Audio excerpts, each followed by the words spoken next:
सर्वेभ्यो नमो नमः। हम जयपाल शास्त्री संस्कृत चैनल में उपस्थित हैं और हमारा विषय है पीजीटी संस्कृत का पाठ्यक्रम। तो मैं आप सभी को बताना चाहूँगा कि शिक्षा बोर्ड के अधिकारियों द्वारा जो पाठ्यक्रम निश्चित करने का कदम उठाया गया वो बड़ा ही सराहनीय है। मैं उन सभी अधिकारियों को साधुवाद देता हूँ। आज हम पाठ्यक्रम के विषय में जानेंगे कि हमारे पीजीटी संस्कृत पाठ्यक्रम में क्या क्या विषय लगा हुआ है, और यदि आप हमारे इस चैनल के माध्यम से उस पाठ्यक्रम को विस्तार पूर्वक समझ लेंगे तो ये मैं मानता हूँ कि आप अपनी परीक्षा में निश्चित रूप से सफल होंगे। और बहुत से अच्छी बातों को और जानने के लिए आप हमारे चैनल को सब्सक्राइब जरूर कर लें, जिससे कि आपको इस संस्कृत एचटेट और नेट से संबंधित जो भी विषय है वो आपको आसानी से उपलब्ध हो सके। इसी श्रृंखला में मैं आप सभी विद्वानों का हार्दिक अभिनंदन करता हूँ, स्वागत करता हूँ। एचटेट पाठ्यक्रमः पीजीटी संस्कृतम। आज हमारा जो विषय है वो है एचटेट का पाठ्यक्रम पीजीटी संस्कृत का। इसके अंदर 15-15 के 4 भाग हैं और प्रत्येक भाग 15 अंक का है और टोटल कुल जो अंक होंगे वो होंगे 60। तो जो प्रथमो भाग है ये प्रथमो भाग 15 अंक का आएगा और इसके अंदर क्या क्या निश्चित है, उसका क्या आधार रहेगा, उसके विषय में अब हम जानेंगे। प्रथमो भाग, अब ये किसका उदाहरण है? हसीचे का उदाहरण है। आपके स्टेट में ये प्रश्न पूछा हुआ है कि प्रथमो भाग, द्वितीयो भाग, तृतीयो भाग किसका उदाहरण है? तो आप बताएंगे हसीचे का। शिवो वंद्य किसका उदाहरण है? अतोरोर प्लुताद प्लुते का उदाहरण है। हरेव किसका उदाहरण है? एंग पदांता गति का उदाहरण है। तो जो पाठ्य पुस्तकानी है वो शेमुसी प्रथमो भाग है और शेमुसी का अर्थ होता है बुद्धि, जो हमें मूर्छा अवस्था से जागृत अवस्था में लेकर आने वाली है, उसका नाम है शेमुसी। तो इसका जो प्रथमो भाग और द्वितीय भाग अर्थात जो 9वीं और 10वीं में आपका शेमुसी पुस्तक लगती है और जो +1 और +2 है उसमें शाश्वती प्रथमो भाग और शाश्वती द्वितीयो भाग, ये 2 पुस्तकें आपकी लगती हैं। तो आपने इन पुस्तकों का पूरा अध्ययन करना है। इनका जो भूमिका है, इनका जो अभ्यास है, या ये उसमें जो भी पाठ निश्चित किया हुआ है वो पाठ मूल ग्रंथ कहाँ से लिया गया है, उसका मूल क्या है, अर्थात वो पाठ किस मूल ग्रंथ में है वो ध्यान करना है, और उसके लेखक कौन है और उस लेखक के अन्य ग्रंथ कौन कौन से हैं ये आपने विस्तार पूर्वक जानना पड़ेगा। तो ये आपकी 2 पुस्तकें थी, 9वीं 10वीं 11वीं 12वीं। इसके अंदर क्या है? संध्या प्रकरणम, इच संज्ञा। अब इच संज्ञा करने वाले सूत्र कौन कौन से हैं? हलंत्यम, जो प्रत्यय हैं उनके अंतिम जो व्यंजन है उनकी इच संज्ञा करने वाला सूत्र है हलंत्यम। प्रत्यय के आदि में चवर्ग टवर्ग की इच संज्ञा करने वाला सूत्र है चूटू, और प्रत्यय के आदि में ल श और कवर्ग की इच संज्ञा करने वाला सूत्र है लसक व तद्धिते, और प्रत्यय के आदि में मूर्धन्य श की इच संज्ञा करने वाला सूत्र है शः प्रत्ययस्य। तो इस तरह से आपके कोई भी इच संज्ञा से संबंधित प्रश्न आपके एचटेट में आ जाएगा। और इच संज्ञा का फल क्या होगा? लोप हो जाना। तो लोप कौन करेगा? तस्य लोपः। उससे पहले हम अदर्शन संज्ञा करेंगे, और अदर्शन संज्ञा कौन करेगा? अदर्शनम लोपः। तो अदर्शन संज्ञा होगी किसकी? प्रसक्त की। प्रसक्तस्य अदर्शनम लोप संज्ञा स्यात्। तो जो भी विद्यमान है उसकी अदर्शन संज्ञा हो जाएगी। संयोग संज्ञा हलोनंत्राः संयोगः अजभिर्व्यवहिता हलः संयोग संज्ञः स्यात्। ये आपके स्टेट में लाइन दे रखी है अजभिर्व्यवहितः हलः संयोग संज्ञः स्यात्, अर्थात अचों के व्यवधान से रहित दो या दो से अधिक ऐसे व्यंजन जिनमें कोई स्वर नहीं है उनकी संयोग संज्ञा हो जाएगी। और संयोग संज्ञा करने वाला सूत्र है हलोनंत्राः संयोगः। सवर्ण संज्ञा तुल्य है आस्य और प्रियतन जिसके, तुल्यम आस्य प्रियतनानि यस्य तन्मितः स्वर्ण संज्ञः स्यात्। ये लाइन आपके एक्सटेट में दे करके उसने पूछ लिया इनकी कौन सी संज्ञा होगी, तो आप बताएंगे सवर्ण संज्ञा होगी। और सूत्र कौन सा है, तुल्यास्य प्रियतनम सवर्णम। अब जो सवर्ण संज्ञा है ये सूत्र भी पूछा जा सकता है या इसकी वृत्ति भी पूछी जा सकती है। तो आपको ध्यान होना चाहिए कि एचटेट की परीक्षा में आपसे किस तरह से प्रश्न पूछा गया है। लेकिन एक प्रश्न और एचटेट में आया हुआ है, री स्वर्णयोर वाच्यम। री और लरी को स्वर्णी समझना चाहिए लेकिन स्वर्णी नहीं है, तो उसने ये कह दिया कि सावर्ण्यम वाच्यम। इतनी ही लाइन से तो आपको पता होना चाहिए कि री लरी वर्णयोर सावर्ण्यम वाच्यम, अर्थात री और लरी इनको स्वर्णी समझना चाहिए लेकिन स्वर्णी नहीं है। उच्चारण स्थानानि, जैसे आपके उच्चारण स्थान है अकुह विसर्जनीयानां कंठः, ईचुयसानां तालु, रीटुरसानां मूर्धा, लृतुलसानां दन्तः, उपपधमान्यानां ओष्ठः, एदयितोः कंठोष्ठम, एदयितोः कंठ तालु और ओदौतोः कंठोष्ठम, वकारस्य दंतोष्ठम। तो इस तरह से आपके उच्चारण स्थानों के विषय में भी पूछा जा सकता है। फिर उसने कहा कि प्रियतनाः, प्रियतन कितनी है, दो प्रियतन है, एक आभ्यंतर और एक बाह्य। आभ्यंतर के 5 भेद हैं और बाह्य के 11 भेद हैं। तो इसका विस्तार तो आप जो मध्य सिद्धांत कौमुदी या लघु सिद्धांत कौमुदी है उसमें विस्तार से दे रखा है, आप एक बार वो जरूर पढ़ लें। संधि सूत्राणि इको यणचि, इक के स्थान पर यण होता है अच परे रहते। तो यहाँ पर आपका इको यणचि का अर्थ भी पूछा जा सकता है, इसका उदाहरण भी पूछा जा सकता है। जैसे शिशुवंग, पिछले स्टेट में एक बार उसने क्या पूछा, शिशुवंग में कौन सी संधि है, शिशु प्लस अंग, तो यहाँ पर यण संधि है। तो इस यण से संबंधित ई उ री री इनको य व र ल ऐसा हो जाता है। लेकिन ई की जगह यह ही क्यों होगा, क्योंकि ई का उच्चारण स्थान है तालु। तो य व र ल में उच्चारण स्थान जिसका तालु है वो कौन सा वर्ण है, यह। तो जिसका जैसा स्थान है उसके स्थान पर वैसा ही किया जाएगा।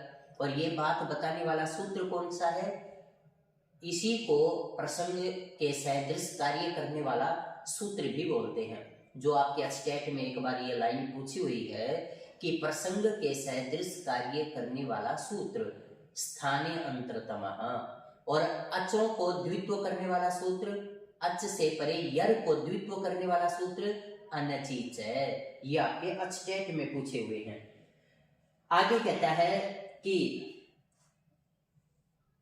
स्वर्ण इको यणचि अक स्वर्णी दीर्घ, ये स्वर्णी दीर्घ करने वाला सूत्र है। जैसे विद्या प्लस आलयः विद्यालयः, श्री प्लस ईशः श्रीशः, विष्णु प्लस उदयः विष्णुदयः। एक बार आपके स्टेट में पूछा हुआ है होत्री प्लस ऋकारः, क्या बनेगा, होत्रीकारः। आद गुण है, आद गुण है गुण विधायक सूत्र है।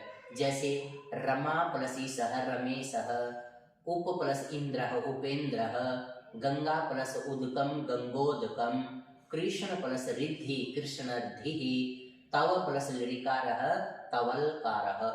तो इनमें आपसे केवल गुण विधायक सूत्र पूछे तो आद गुण है, लेकिन यदि गुण संज्ञा विधायक सूत्र पूछ ले तो अदेंग गुण बताएंगे। और ये आपके स्टेट में काफी बार पूछा गया है। चाहे तो ये सूत्र पूछ लेता है कि गुण संज्ञा विधायक सूत्र कौन सा है, तो वो है अदेंग गुण है। अत और एंग की कौन सी संज्ञा है? गुण संज्ञा है। तो गुण संज्ञक वर्ण कितने हैं? गुण संज्ञक वर्ण है 3, अत एंग। अत ए ओ ये आपके गुण संज्ञक हैं। तो गुण संज्ञा विधायक सूत्र है अदेंग गुण है और गुण विधायक सूत्र है आद गुण है। वृद्धि रेचि ये वृद्धि विधायक सूत्र है। जैसे कृष्ण परस एकत्वम कृष्णैकत्वम, कृष्णौत्कंठ्यम कृष्ण परस औत्कंठ्यम। लेकिन यहीं पर आपका वृद्धि संज्ञा विधायक सूत्र पूछ ले तो वृद्धि राधेच। तो वृद्धि संज्ञक वर्ण कितने हैं? वृद्धि संज्ञक वर्ण है 3, आत और ऐच की कौन सी संज्ञा होती है? वृद्धि संज्ञा होती है। कौन करता है? वृद्धि राधेच। स्तोह स्तुना स्तुह मोस्ट इंपॉर्टेंट सूत्र है, आपके अचटेट में हर बार पूछा गया है। जैसे सारंगिन जय किसका उदाहरण है? स्तो स्तुना स्तु का है। सचित सत प्लस चित किसका उदाहरण है? स्तो स्तुना स्तु का उदाहरण है। लेकिन सारंगिन जय इसको कुछ अलग मस्तिष्क में आ जाता है, लेकिन सारंगिन जय सारंगिन प्लस जय ये स्तो स्तुनास्तु का उदाहरण है। स्टुनास्तु स्टुनास्तु ये आपका जैसे चक्रीन ढोक से मोस्ट इंपॉर्टेंट रूप है, अचटेट में पूछा जा चुका है, लेकिन वहां पर गलती हो जाती है कि मैं इसको स्तोस्टुना का बताऊं या स्टुनास्तु का बताऊं। लेकिन वो जो चक्रीन ढोक से है, चक्रीन प्लस ढोक से, ये आपका स्टुनास्तु का उदाहरण है। और सारंगिन जय है किसका है? स्तोस्तुनास्तु का है। चक्रीन ढोक से किसका है? स्टुनास्तु का उदाहरण है। जलाम जसवंते जलों को जस होता है पद के अंत में, जैसे वाक प्लस ईसह वागीसह, चित प्लस रूपम चिद रूपम। तो ये आपके झलाम जसवंते के उदाहरण हैं। यरनुनासी के अनुनासी को वा ये आपका जैसे एतन मुरारी एतत प्लस मुरारी, तो यहाँ वो उदाहरण किसका है? यरनुनासी के अनुनासी को वा का उदाहरण है। लेकिन अचटेट में चिन्मयम और तन्मयम ये किसके उदाहरण है? प्रत्यय भाषायाम नित्यम। लेकिन उसने एक बार क्या किया कि चिन्मयम और तन्मयम तन्मात्रम ये उदाहरण देकर के पूछ लिया कि बताइए किसके उदाहरण है। और प्रत्यय भाषायाम नित्यम वो ऑप्शन में ही नहीं दिया था, तो आपने यरोनुनासी के नुनासी को वहां पर निशान लगाना है। एतन मुरारी ही चिन्मयम और तन्मात्रम। तोरली तोरली क्या करता है? तवर्ग का लय पर स्वर्ण करता है, जैसे तल्लयः तत् प्लस लयः। विद्वान लिखति विद्वान प्लस लिखति। जयो हो अन्यत्र श्यामः ये आपके स्टेट में पूछा जा चुका है। जैसे वाग हरि और वाग घरी जय से परे है को गह करने वाला सूत्र, ऐसा स्टेट में पूछा हुआ है। तो आप क्या बताएंगे? जयो हो नेत्र श्याम, इसका उदाहरण क्या है? वाक प्लस हरि। यहाँ पर जो क है इसको झलाम जसवंते से गय कर देंगे, वर्ण संयोग कर देंगे, वाग हरि। लेकिन वाग घरी इसका भी जो संधि विच्छेद है वो वाक प्लस हरि ही ऐसा ही होगा।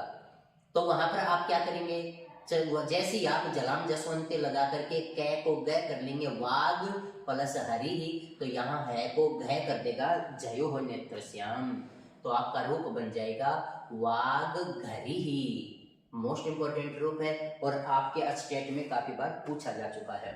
शस छोटी जैसे तत्शिवः, तो यहाँ पर तत् प्लस शिवः, तो जो तालव्य से है उसको छह करने वाला सूत्र है शस छोटी। आपके स्टेट में पूछा हुआ है शय को छह करने वाला सूत्र, तो आप बताएंगे शस छोटी तत्शिवः तच्छरायः।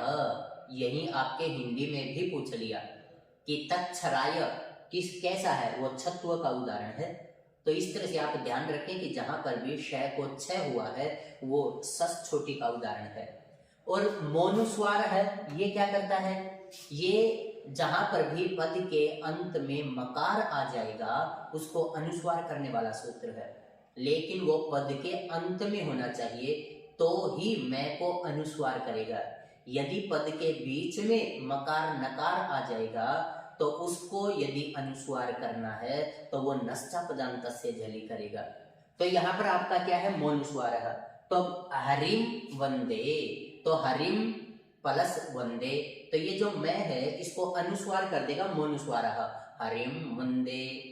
अब यहाँ पर जो मैं को अनुस्वार किया है, ऊपर बिंदी लगा दी री के ऊपर, अब इसको आप परस्वर नहीं कर पाएंगे। क्यों?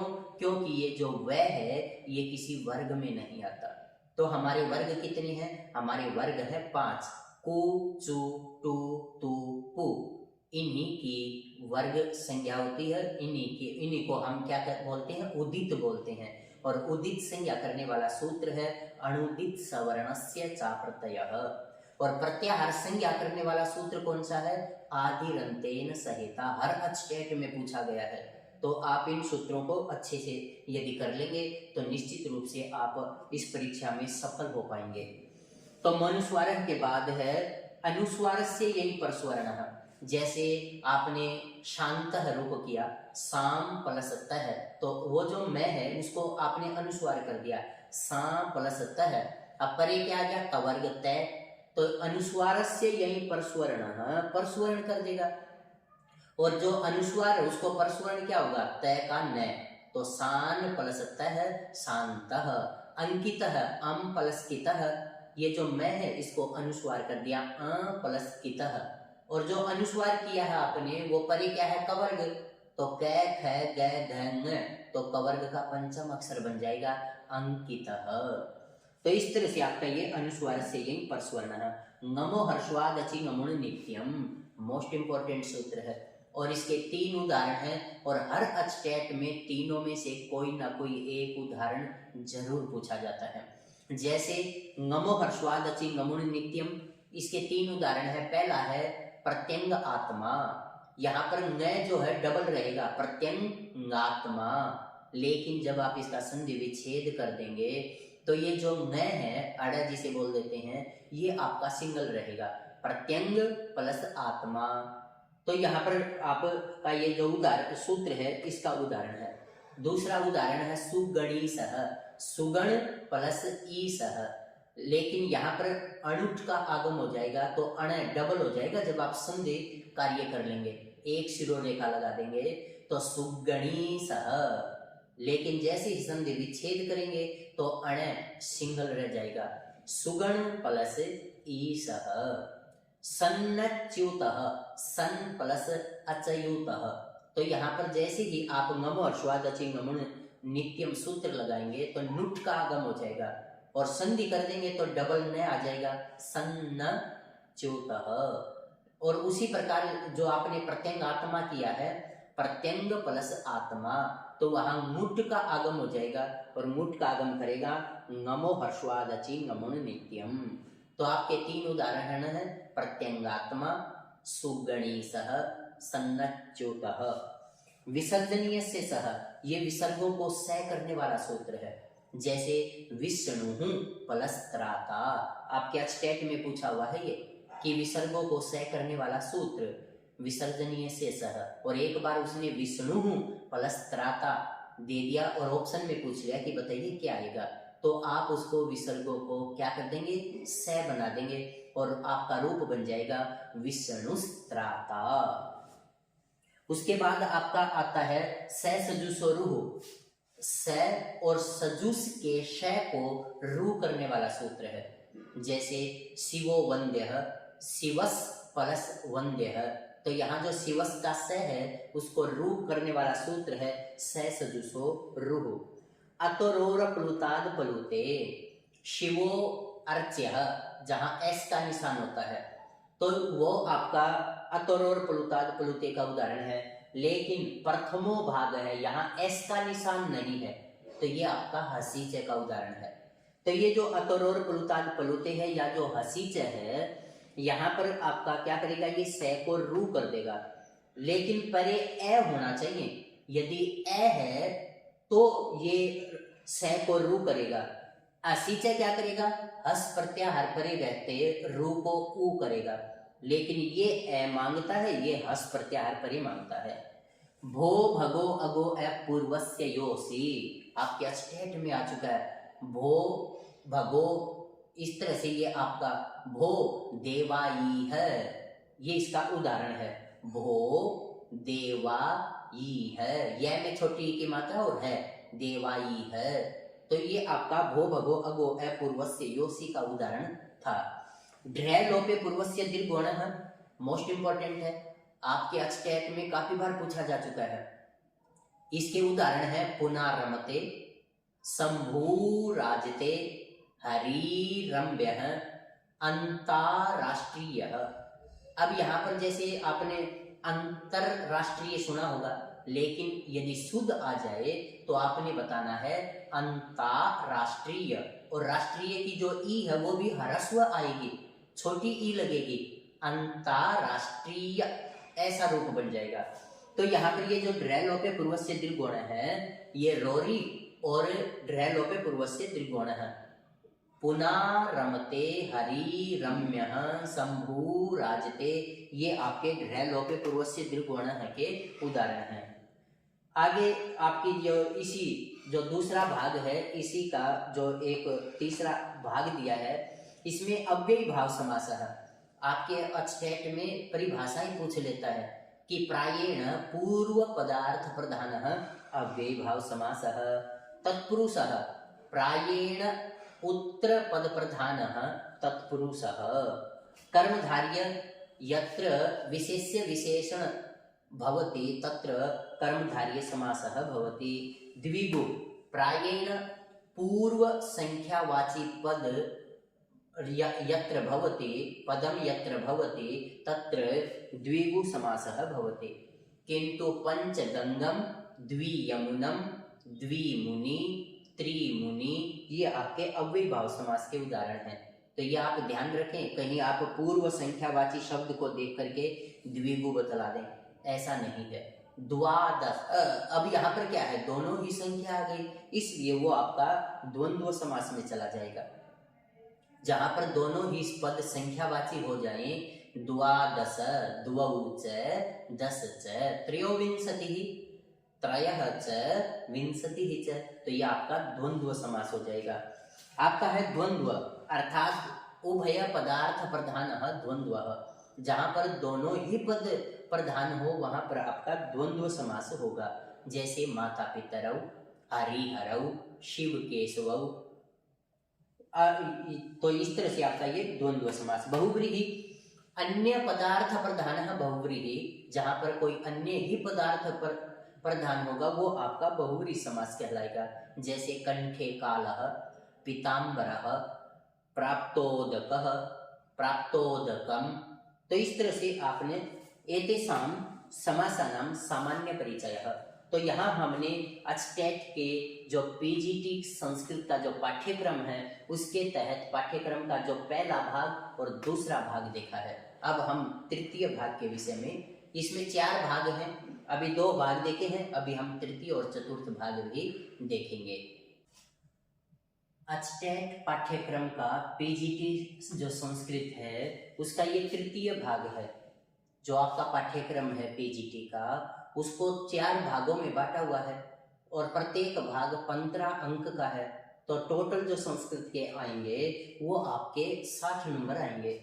तो जो तृतीय भाग है उसमें आपके क्या निश्चित किया हुआ है, शब्द रूपाणी, जैसे कृष्ण, राम, रमा, हरि, मति। मति शब्द है, एक बार उसने मति शब्द का द्वितीय विभक्ति बहुवचन का रूप पूछ लिया स्टेट में, तो क्या बनेगा, मति ही, दीर्घ ई हो जाएगी, मति ही। तो यहाँ पर ये जो मति शब्द था इसमें कौन सा प्रत्यय आएगा, द्वितीय विभक्ति बहुवचन में शश प्रत्यय आएगा। तो मति प्लस शश, और शश के स की इच संज्ञा कौन करेगा, लसक्वत थीते, मति प्लस अस बच जाएगा। और इच संज्ञा का फल क्या होता है, लोप होना, तो लोप कौन करेगा, तस्य लोपः। तो मति प्लस अस, ई और ए को दीर्घ करने वाला सूत्र कौन सा है, प्रथमयोः पूर्व सवर्णः। प्रथमा और द्वितीय विभक्ति में यदि हमने पूर्व सवर्ण दीर्घ एकादेश करना है तो तो प्रथमयो पूर्व सवर्ण इस सूत्र से ही करेंगे, अकः स्वर्ण दीर्घ नहीं लगाएंगे। तो यहाँ पर जैसे ये दीर्घ ई हो जाएगी मतीस, तो यहाँ पर स के विसर्ग हो जाएंगे मति ही। लेकिन ये केवल स्त्रीलिंग में ही काम होगा जो विसर्गों को स होने वाला है। यदि आपका पुल्लिंग शब्द होगा तो आपके स्टेट में एक प्रश्न पूछा हुआ है कि सस के स को न करने वाला सूत्र तस्मात् छसो नः पुंसी, तो वो केवल पुल्लिंग में ही होगा। तो वहां उसने लिख रखा है कि तस्मात् छसो नः पुंसी, पुल्लिंग में सस के स को न करने वाला सूत्र है। तो पति ही, पति शब्द की एक बार उसने चतुर्थी विभक्ति एक वचन पूछ ले तो क्या बनेगी पत्ते, लेकिन रामे, ऐसा सोच करके हम सप्तमी विभक्ति पर निशान लगा देते हैं। लेकिन ये जो पत्ते शब्द है वो चतुर्थी विभक्ति एक वचन का है। और पंचमी में क्या बनेगा पत्युः, और द्वितीय विभक्ति बहुवचन में क्या बनेगा पतीन। गुरु शब्द वधुः, अब वधु शब्द का एक बार उसने प्रथमा विभक्ति बहुवचन का रूप पूछ लिया तो क्या बनेगा वध्वः, और पंचमी में क्या बनेगा वध्वाः। तो इस तरह से आप इसके रूप देख लें। आत्मन, आत्मन की प्रथम चतुर्थी विभक्ति एक वचन क्या बनेगा आत्मने, और षष्ठी विभक्ति बहुवचन क्या बनेगा आत्मनाम। आत्मा नाम ऐसा नहीं बनेगा, क्या बनेगा आत्म नाम। नदी, नदी शब्द की प्रथमा द्वितीय विभक्ति बहुवचन का रूप क्या बनेगा नदी ही, विसर्ग आ जाएंगे। तृतीय एक वचन में नद्या, चतुर्थी एक वचन में नद्यई। ये जो प्रश्न है लक्ष्मी ही, आपके अस्टेट में काफी बार पूछा गया है। उसने कहा कि लक्ष्मी शब्द की प्रथमा विभक्ति एक वचन क्या बनेगा, तो क्या बनेगा लक्ष्मी ही, विसर्ग भी आएंगे। लेकिन नदी, सरस्वती, पार्वती इनके पीछे विसर्ग नहीं होते। तो ये क्यों नहीं होते, क्योंकि जो आपके स्त्री प्रत्यय हैं नीप, नीस, नीन, उनकी ई यदि होगी तो विसर्ग नहीं आएंगे, और यदि इनसे अतिरिक्त ई आ गई तो यहाँ पर क्या था ये लक्ष्य धातु है, और लक्ष्येर मुट च, उससे लक्ष्य धातु को मुट और ई प्रत्यय कर दिया तो आपका रूप बन जाएगा लक्ष्मी ही। धेनु, मातृ ही, मातृ शब्द का द्वितीय विभक्ति बहुवचन क्या बनेगा मातृ ही। बड़ी ये री दीर्घ हो जाएगी और विसर्ग आ जाएंगे। लेकिन पितृ का क्या बनेगा पितृन। जहां पर भी स्त्रीलिंग शब्द होगा तो दूसरी विभक्ति बहुवचन में सस के स के विसर्ग हो जाएंगे, और जहां पुल्लिंग शब्द होगा वहां सस के स को न हो जाएगा, और सूत्र है तस्मात् छसो नः पुंसी। वारी शब्द आपका मोस्ट इंपॉर्टेंट रूप है, आपने इसको ध्यान करना है। अस्टेट में यह पूछा हुआ है कि प्रथमा विभक्ति और द्विवचन का रूप क्या बनेगा वारी, वारिणी, वारिणी, वारिणी। तो यहाँ पर आपका जो वारी शब्द है इसमें जैसे ही प्रथमा विभक्ति एक वचन में सु लेके आएंगे तो सु का लोप हो जाएगा, स्व मोर नपुंसका। दधी, ये आपका नपुंसकलिंग शब्द है, ये भी आपके स्टेट में पूछा जा चुका है, आप इसको इसके रूप भी याद कर लें। मधु, राजन, राजन शब्द का तो जो रूप है स्टेट में काफी बार पूछा गया है। जैसे प्रथमा इसके द्वितीय विभक्ति बहुवचन राज्यः, तृतीय विभक्ति एक वचन राज्ञा, चतुर्थी राज्ये, पंचमी षष्ठी राज्यः राज्यः, और षष्ठी बहुवचन राज्ञाम जिसे हम राज्याम बोलते हैं, और सप्तमी एक वचन राज्ञी या राजनी। तो ये मोस्ट इंपॉर्टेंट रूप है, आप अच्छा से याद करें। मनस शब्द भी नपुंसकलिंग है, तो ये आपके याद करें इनके रूपों को। सर्व शब्द जो है तीनों लिंगों में रूप याद करें, और जो पुल्लिंग है जैसे सर्वः, सर्वौ, सर्वे, यहाँ रामः, रामौ, रामः ऐसे रूप नहीं चलेंगे। क्यों? क्योंकि सर्व की सर्वनाम स्थान संज्ञा हो जाती है, और सर्वनाम स्थान संज्ञा होने पर जस को सी आदेश हो जाता है। और एक स्टेट में आपके प्रश्न आया हुआ है कि सी की कौन सी संज्ञा होती है, तो सी की सर्वनाम स्थान संज्ञा होती है। और सर्वनाम जो सुट है, सुट के अंदर क्या आएगा, सु औ जस अम औट, ये जो 5 प्रत्यय हैं इनकी सर्वनाम स्थान संज्ञा होती है। और सूत्र है सुड नपुंसकस्य। आपके स्टेट में आया हुआ है कि आप बताइए कि ऑप्शन में दिए हुए जो सुट हैं वे कौन कौन से हैं। तो आपका जो सु औ जस अम औट 5 प्रत्यय सुट में आएंगे।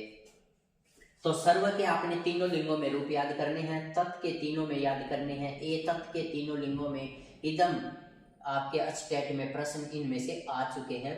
इसलिए आप इनके रूपों को जरूर से जरूर दोहरा लें और कंठस्थ कर लें, जिससे आपको इनके रूप पहचानने में दिक्कत ना हो। क्यों? क्योंकि एक सज्जन ने बहुत अच्छी बात कही है कि पुस्तकस्था तु या विद्या पर हस्तगतम धनम कार्य काले समुत्पन्ने न सा विद्या न तद्धनम। अर्थात पुस्तक में लिखी हुई विद्या और दूसरे के हाथ में गया हुआ धन आवश्यकता पड़ने पर कभी काम नहीं आता। इसलिए आपके यदि पुस्तक में तो बहुत कुछ लिखा है, लेकिन आपके यदि कंठस्थ है तो वो आपको परीक्षा में उत्तीर्ण कराने में सहायक सिद्ध होगा। तो इसलिए मैं आप लोगों को ये सलाह दूंगा कि आप इनको कंठस्थ याद कर लें, किसी के सहारे न जाएं। कोई आपको बहकाए कि मैं ये करा दूंगा वो करा दूंगा, ऐसा कुछ भी नहीं है।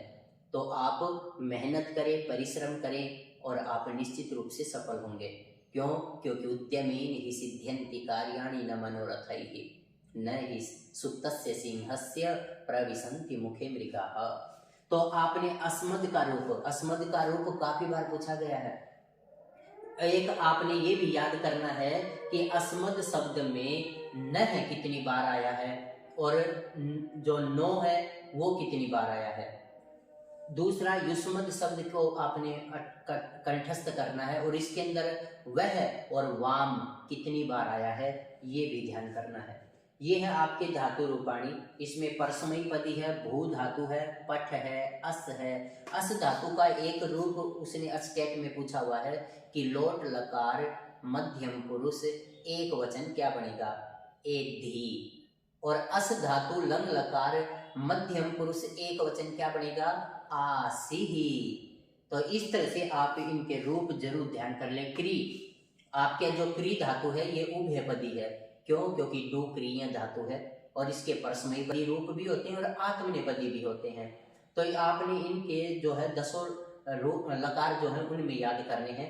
और क्री धातु का एक बार स्टेट में आया हुआ है कि आत्मनेपद में क्री धातु का विधिलिंग लकार में क्या बनेगा, कुर्वीत, ऐसा रूप बनेगा। ज्या धातु है, ज्यायते जैसे बनता है तो आपने ज्या धातु के रूप करने हैं। शक धातु का एक रूप आया हुआ है कि लंग लकार मध्यम पुरुष एक वचन क्या बनेगा, अशक्नो हो। तो इसलिए इस तरह से आपने शक है, पा है, हन धातु बहुत ही इम्पोर्टेंट धातु है। इसमें से काफी बार पूछा भी गया है, जैसे लिट लकार का रूप पूछा हुआ था, तो आप इसके रूप जरूर याद कर लें। लिख और चिंत, ये आत्मनेपदी धातु है। सेव है, एद है। एद धातु का एक बार स्टेट में आया हुआ है कि लुंग लकार प्रथम पुरुष बहुवचन का रूप क्या बनेगा, तो ऐधीक्षत। तो इस तरह से आप एक बार इनके रूप दोहरा लेंगे तो पेपर में आपको करने में बड़ी आसानी रहेगी। तो आप इनके रूप दोहराएं। लभ, रुच, मुद, याच, ये उभयपदी धातु है। जैसे हमने यहाँ देखा था कि क्री धातु आपके परस्मयपदी भी है और आत्मनेपदी भी है, तो ये उभयपदी कहलाएगी। पच और मज ये आपके इसमें धातुओं में थे। प्रत्ययाः, यहाँ आपसे प्रकृति और प्रत्यय भी पूछा जा सकता है, या पूरा का पूरा प्रकृति देकर के उसमें से प्रत्यय को अलग भी छुटवाया जा सकता है, या प्रकृति प्लस प्रत्यय दे देगा और उसका क्या रूप बनेगा ये आपने देखना है। जैसे कत और कतवतु, जो कतः प्रत्यय है ये कर्म और कर्म भाव में प्रयुक्त होता है।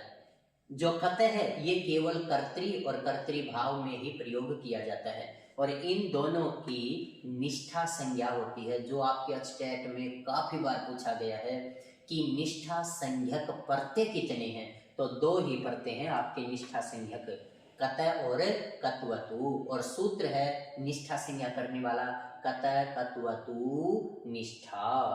क्षत्रिय और सानच मोस्ट इंपोर्टेंट है, आपके पेपर में पूछा हुआ है कि क्षत्रिय और सानच की कौन सी संज्ञा होती है, सत संज्ञा होती है, और सत संज्ञा करने वाला सूत्र तौ सत।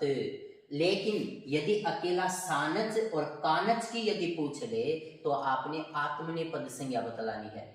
यदि क्षत्रिय और सानच की पूछ ले तो सत संज्ञा बतलानी है, अकेला सानच की पूछ ले तो आपने आत्मनेपद संज्ञा बतलानी है, अकेला क्षत्रिय की पूछ ले तो परसमयी पद संज्ञा बतलानी है। दोनों मिलाकर के पूछता है तो सत संज्ञा, अकेला क्षत्रिय पूछता है तो परसमयी पदी, अकेला सानच पूछता है तो आत्मनेपद, कानच की भी आत्मनेपद संज्ञा होती है।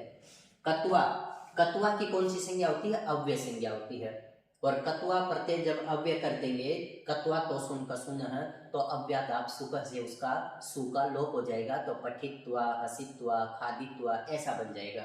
लेकिन जहां पर भी धातु से आगे आपने कत्वा का प्रयोग तो कर दिया, जैसे लिख प्लस कत्वा लिखित्वा बन गया, लेकिन यदि धातु से आगे कोई उपसर्ग आ जाएगा तो उस उपसर्ग के आने के कारण कत्वा के स्थान पर लेप प्रत्यय आ जाएगा, और लेप होने के बाद आपका जैसे वी प्लस लिख प्लस लेप तो विलिख्य बन जाएगा, प्र प्लस दा प्लस लेप प्रदाय ऐसा बन जाएगा।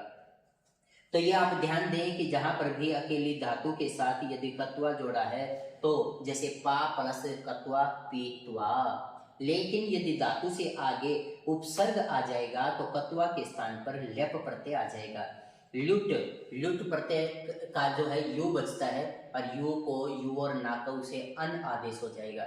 जैसे आपने नंदन है रूप बनाया, नंदी ग्रही पचादिभ्यो लुणिन्यचः, तो नंद धातु से लुट प्रत्यय किया तो आपका ना वहां पर तो लू होता है, लुट जो प्रत्यय है जैसे हासनम जलपनम वो आपका लुट का बनेगा, लेकिन नंदन है जनार्दन है ये आपके ल्यू प्रत्यय के बनेंगे, और ल्यू प्रत्यय करने वाला सूत्र है नंदी ग्रही पचादिभ्यो लुणिन्यचः, तो ये आपका लुट का बन जाएगा। और लुट जो है ये हमेशा नपुंसकलिंग में ही चलता है। कैप, यहाँ पर जो जहां पर भी धातु को गुण या वृद्धि नहीं होगी और यह बचा होगा वो आपका कैप प्रत्यय का होगा, जैसे इत्यः स्तुत्यः शिष्यः, इसमें कैप प्रत्यय है, और ये जो शिष्य शब्द है ये तो आपके अचटेट में काफी बार ही पूछा गया है, चाहे टीजीटी में आया चाहे पीजीटी में आया। तो शास धातु से यदि कैप प्रत्यय कर देंगे तो आपका शिष्य रूप बन जाएगा। क्विप, ये जो क्विप प्रत्यय है ये सर्वाबाहरी लोप वाला है, आपके अचटेट में आया हुआ है कि दिए हुए प्रत्ययों में से बताइए कि कौन सा सर्वाबाहरी लोप वाला है, तो आप बताएंगे तीन प्रत्यय हैं ये, एक क्विप एक क्वी और एक अणवी। तो जैसे उपनिषद प्लस क्विप, क्विप का सर्वपारी लोप हो जाएगा तो उपनिषद बच जाएगा, और आपके पेपर में आया हुआ है अचटेट में कि उपनिषद शब्द किस लिंग में है, तो ये आपका स्त्रीलिंग शब्द है। तो क्विप प्रत्यांत जितने भी आएंगे आपने उन सब को स्त्रीलिंग में बताना है, जैसे विद्युत, उपनिषद, द्युषत, गीही, पुहु, इस प्रकार के जितने भी रूप होंगे वो सारे के सारे क्विप प्रत्यांत होंगे और वो सारे के सारे स्त्रीलिंग में होंगे।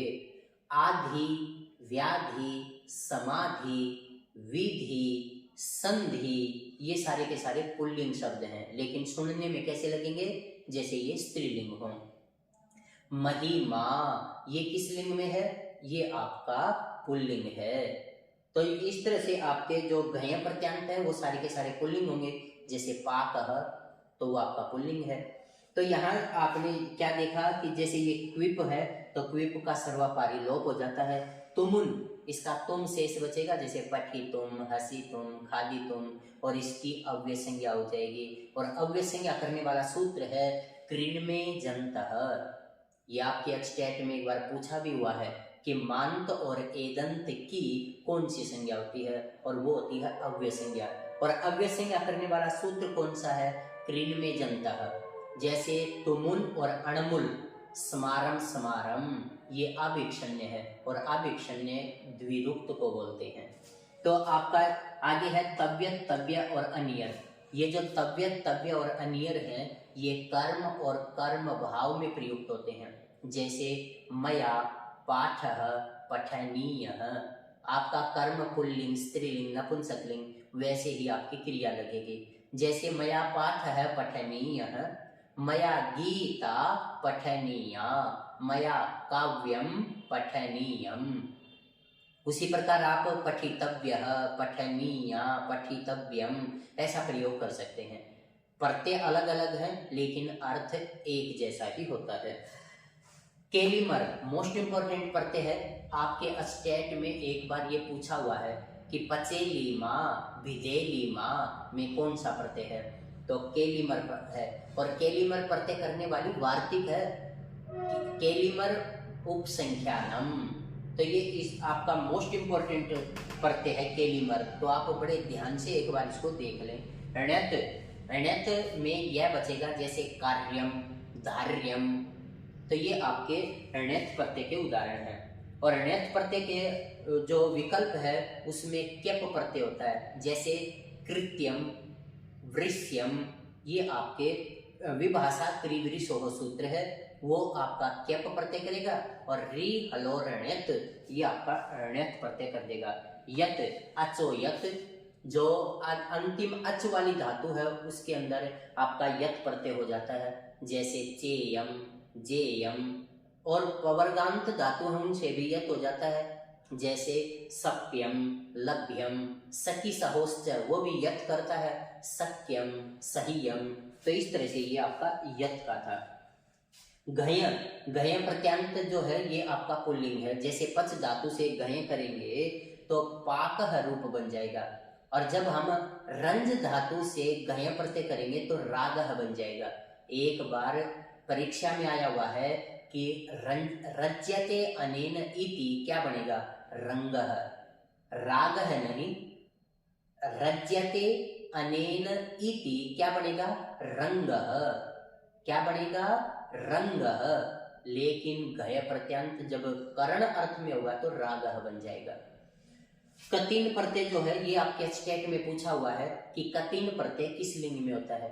आपका जो कतिन प्रत्यय है वो स्त्रीलिंग में है, नित्य स्त्रीलिंग में है। जैसे कृति, गीर्णि, पूनि, लोनि, ये आपके कतिन प्रत्यांत के हैं। मतुक, जैसे कहीं पर भी गुण परस मतुक, गुणवान, तो यहाँ मतुक प्रत्यय है। तरप और तमप, ये इन दोनों की घय संज्ञा होती है, और सूत्र है तरप तमपऊ घह। आपके स्टेट में आया हुआ प्रश्न है ये कि भाई तरप और तमप की कौन सी संज्ञा होती है, तो तरप और तमप की घय संज्ञा होती है, और सूत्र कौन सा है, तरप तमपऊ घह। ये जो तरप और तमप है ये जैसे इंग्लिश में डिग्री होती है, कंपैरेटिव डिग्री और सुपरलेटिव डिग्री, तो हमारी ये संस्कृत की ये कंपैरेटिव डिग्री और ये सुपरलेटिव डिग्री, जैसे गुड, बेटर, बेस्ट। उसी प्रकार साधकः, साधकतरः, साधकतमः। तो इस तरह से हमारी ये संस्कृत की डिग्री के रूप में प्रयुक्त होती है। इष्ठन है तो जैसे श्रेष्ठः, तो ये आपका इष्ठन प्रत्यय का है। आप, चाप, डाप, ये आपके स्त्रीलिंग के जो प्रत्यय हैं, जैसे अजा है, एडका है, चाप, ये केवल सूर्य शब्द और देवता अर्थ हो ना तो आपने चाप बतलाना है। यदि मानुषीय अर्थ होगा तो नीस प्रत्यय होगा, और सूर्य की देवता अर्थ में यदि स्त्रीलिंग पूछ लिया जाए तो चाप प्रत्यय बतलाएंगे और उसका रूप बनेगा सूर्या। और यदि मानुषीय अर्थ होगा तो नीस प्रत्यय करेंगे और उसमें रूप बनेगा सूरी। नीप, नीस, नीन, इनकी भी ई बचेगी। जो भी टिदंत शब्द होंगे उनमें नीप प्रत्यय होगा। और सूत्र है टिढाणय द्वैसद दधनय मात्र च तय ठक ठय कय कुवरपः। ये आपका नीप प्रत्यय कर देगा। जैसे कुरुचरी, देवी, नदी, सौपर्णेयी, आढ्यंकरणी, एक खंस तरुण तलुनाम उपसंख्यानम, जैसे तरुणी, तलुनी, ये सारे के सारे नीप के उदाहरण थे। नीस में क्या होगा, जो भी सिदंत होंगे या गौर गण में पठित होंगे उन सब में नीस प्रत्यय होगा। जैसे गौरी, गौर प्लस नीस गौरी, और नर्तक प्लस नीस नर्तकी, नीन वैदी, वैदी, ब्राह्मणी और नारी, ये नीन प्रत्यय के हैं। ऊंग जैसे कुरु, कुरुहु, कुरु प्लस ऊंग कुरुहु, पंगु प्लस ऊंग पंगुहु, पंगोश्च सूत्र है। सन्निहित सफ लक्षण वामादेश, सन्निहितोरुहु, लक्षणोरुहु, वामोरुहु, उरुत्र पदार्थौ पम्मे, तो कर भोरुहु। तो इस तरह से आपके ये ऊंग के उदाहरण हैं। और ये आपका ती, जैसे युनस्ति ही सूत्र से ती प्रत्यय होता है। और युवती शब्द है, युवन प्लस ती, न लोप प्रातिपदिकांत से युवन के न का लोप हो जाएगा, ती जुड़ जाएगी, युवती सवाधिकारी हो जाएगा, युवती ही। और ये जो ती है, एक बार प्रश्न आया हुआ है कि ऑप्शन में दिए हुए में से तद्धितांत प्रत्यय कौन सा है, तो ये तद्धितांत भी है और स्त्रीलिंग का प्रत्यय भी है। तो ये आपका तृतीय भाग था। अचटेट पाठ्यक्रम पीजीटी संस्कृत का ये चतुर्थ भाग है। आपका जो पीजीटी का पाठ्यक्रम है वो 4 भागों में बटा हुआ है। प्रथमो भाग, द्वितीयो भाग, तृतीयो भाग और चतुर्थो भाग। चतुर्थो भाग किसका उदाहरण है, हसीचे का। तो ये हसीचे का उदाहरण है। इसका जो पाठ्यक्रम है जो निर्धारित किया हुआ है छंदांश से, अनुष्टुप, अनुष्टुप छंद में जो है 8 मात्राएं होंगी, 5वां ह्रस्व, 6ठा दीर्घ होगा, तो वो आपका अनुष्टुप होगा। आर्या जो छंद है इसके भाई पहले चरण में 12, तीसरे में भाई आपके 14 या 15 जो होते हैं। तो इस तरह से आर्या छंद ये इम्पोर्टेंट है, एक बार आपके स्टेट में पूछा हुआ है, तो आर्या छंद की पूरी जानकारी ले लें। इंद्र वज्रा, स्यादिंद्र वज्रा यदि तौ जगौगः, जहाँ पर 2 तगण, 1 जगण और 2 गुरु हों और प्रत्येक चरण में 11 मात्राएं हों, वो आपका इंद्र वज्रा होगा। उपेंद्र वज्रा, जिसके प्रत्येक चरण में 11 मात्राएं हों, 1 जगण, 1 तगण, 1 जगण, 2 गुरु हों, वो आपका उपेंद्र वज्रा छंद कहलाएगा। उपजाति छंद इंद्र वज्रा और उपेंद्र वज्रा के संयोग से, अर्थात इन 2 छंदों के मिलने से बनने वाला जो छंद है वो आपका उपजाति छंद कहलाएगा। और इसके प्रत्येक चरण में 11 मात्राएं होंगे। वंशस्थम, जिसके प्रत्येक चरण में 12 मात्राएं होती हैं, वो आपका वंशस्थ छंद कहलाता है। द्रुत विलंबितम में 11 मात्राएं होंगे। वसंत तिलका में 14 मात्राएं होंगे। मालिनी में 15 मात्राएं होंगी। शरद्धरा में 21 मात्राएं होंगी, प्रत्येक चरण का विषय है। शार्दुल विक्रीडितम में 19 मात्राएं होती हैं और शिखरिणी में 17 होती है, और जो मंदाक्रांता है उसमें भी 17 होती हैं। फिर है आपका अलंकार, जैसे अनुप्रास अलंकार है। अनुप्रास अलंकार वहाँ होता है जहाँ पर स्वरों की तो विषमता हो लेकिन व्यंजन एक जैसे आ जाएं, वहाँ आपका अनुप्रास होगा। और इसके 2 भेद हैं, एक छेका अनुप्रास, एक वृत्तीय अनुप्रास। और छेक किसे कहते हैं, विद्वान को। ये आपके पीजीटी का जो स्क्रीनिंग था उस स्क्रीनिंग में आया हुआ था कि छेक किसे कहते हैं, तो छेक बोलते हैं विद्वान को, समझदार को, चतुर को, विदग्ध को, जो बुद्धिमान है, इंटेलिजेंट है, उसको आप छेक कहेंगे, छेक। यमक, जहाँ पर 2 शब्द एक जैसे आ जाएं वहाँ पर आपका यमक अलंकार होगा। श्लेष, जहाँ पर एक शब्द के अनेकों अर्थ निकलते हों वहाँ आपका श्लेष अलंकार होगा। उपमा, जहाँ पर 4 अंगों हों, भाई उपमेय, उपमान, साधारण धर्म और उपमावाचक शब्द, तो वो आपका उपमा अलंकार होगा।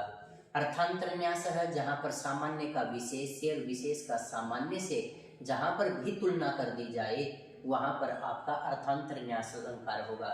उत्प्रेक्षा, जहां पर क्रिया के साथ आपको इव दिखाई दे जाए वहां आप उत्प्रेक्षा अलंकार बतला दो। जहां पर भी संभावना व्यक्त की जाए वहां उत्प्रेक्षा अलंकार होता है। जैसे लिम्पतीव तमोंगानी वर्षतीवांजनम नभः ऐसत पुरुष सेवेव दृष्टिर्विफलतांगता। तो लिम्पति प्लस इव लिम्पतीव, वर्षति प्लस इव वर्षतीव, तो यहाँ क्रिया के साथ इव आ गया तो उत्प्रेक्षा अलंकार है। अतिशयोक्ति, जहाँ पर भी किसी भी बात को बढ़ा चढ़ा करके बतलाया जाए वो आपका अतिशयोक्ति अलंकार होगा। दृष्टांत, जहाँ पर एक दृष्टांत को दूसरा दृष्टांत दे करके समझाया जाए वो दृष्टांत अलंकार होगा। संदेह, जहाँ उपमेय और उपमान में संदेह हो वो संदेह अलंकार, भ्रांति उत्पन्न कर दे वो भ्रांति अलंकार। और निदर्शना, जहाँ पर भी किसी विशेष का सामान्य का एक तुलना की जाएगी या जैसे भी कोई चीज है कि भाई मैं इस छोटी सी नाव से इतना बड़ा ये काम करना जा रहा हूँ तो वहाँ आपका निदर्शन अलंकार हो जाएगा। जैसे रघुवंश का श्लोक है कालिदास का, क्व अल्प विषयामतिः क्व च अल्प विषयामतिः तितिर्षुर्दुस्तरं मोहाद् उड्डूपेनास्मि सागरम। क्व सूर्य प्रभवो वंशः क्व च अल्प विषयामतिः तितिर्षुर्दुस्तरं मोहाद् उड्डूपेनास्मि सागरम। तो वहाँ निदर्शन अलंकार है। फिर आपका कारक है, पूरे सूत्र सहित आपके वहाँ पूछा जाएगा तो आप कारकों का बहुत अच्छे से अध्ययन कर लें। प्रत्यय पूछे जाएंगे, समास आएगा, इनसे आधारित आपका जो है प्रश्न आ सकता है।